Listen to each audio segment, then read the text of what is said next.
This is definitely Alpine. There's the ecosystem for this. And this at one time was all covered with glacial ice. It's at 7,200 feet. So right here's the Douglas fir. And some of those can get to be 300 feet, not in this area. This one over here is the Jefferson pine. Right there's the Jefferson pine.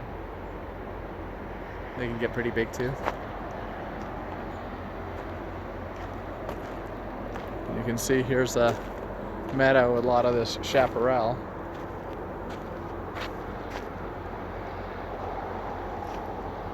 And the grasses up here.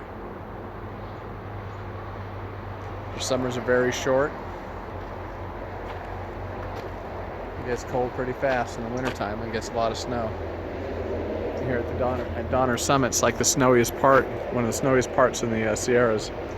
And the Sierras are very snowy mountains.